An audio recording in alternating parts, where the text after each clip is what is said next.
There was another full moon the other day, and I wanted to take some video and some stills of it.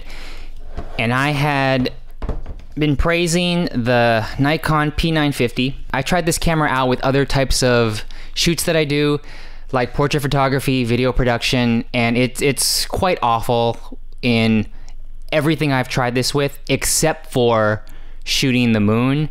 And I guess I don't do animal like safari stuff. I don't shoot birds. Maybe if you shoot birds or animals, you know, you're in Africa, or you're in Antarctica and you want to shoot penguins, this could be an amazing affordable camera to bring to capture animals. But I only use this to shoot the moon. So when there's a full moon, I bust this camera out.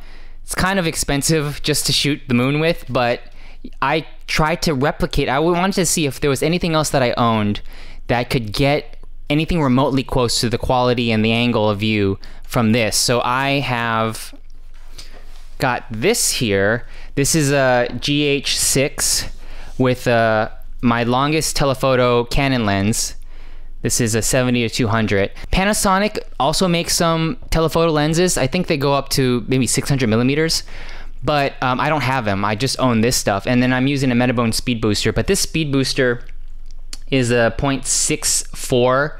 So what I was hoping for is that since the Micro Four Thirds is 2 times the crop factor of a full frame, that I would get 2 times, it would be like an extender. So 200 millimeters would be 400 millimeters. But because I had that speed booster there, it's not really like that. It's more like a 1.2 something times. So I wasn't getting 400 millimeters. I was getting more like 250 or 260 millimeters. But I thought this could be, I could get something. Maybe I can shoot the moon and then crop in and see if I can get something as good or better than the Nikon 950. And I'll show some of my shots and my video that I've done over me talking here, but I don't think I did. I still think that the Nikon P950 for shooting the moon is better than a lot of other cameras in its price range for sure. But even cameras that are more expensive, I know I could have gotten a better lens, but this combination here that I just happen to own, this is about a little over $4,500. This setup right here, because this lens is over $2,000. The GH6 is over $2,000. The Metabone speed booster is like $500. So this is a $4,500 setup, and I could not get the quality and field of view that I got from this sub that $1,000 camera. Just shooting the moon though. When it comes to everything else, this setup is way better. way better. But yeah, I just think it's interesting that when you want that 2,000 millimeters, that is a very big selling factor.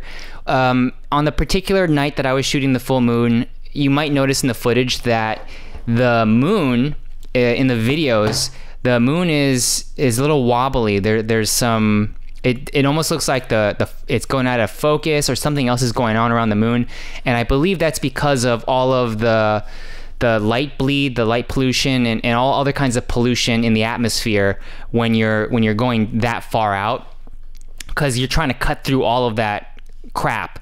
And I'm in Los Angeles, so there's a lot of pollution in LA. If I were in the mountains, or if I were someplace where, like Joshua Tree in the desert, where there's not a lot of light pollution and pollution in general. This is a common thing that astrophotographers know, that you just got to be in a location that has low pollution, low light pollution as well, to get the cleanest images of the stars and the moon. Aside from that, like the Nikon 950, I still will hold on to this because I like shooting the moon. It's just, that's my hobby now. I like shooting that because I really can't, I've never been able to get that perspective with any other system I've owned.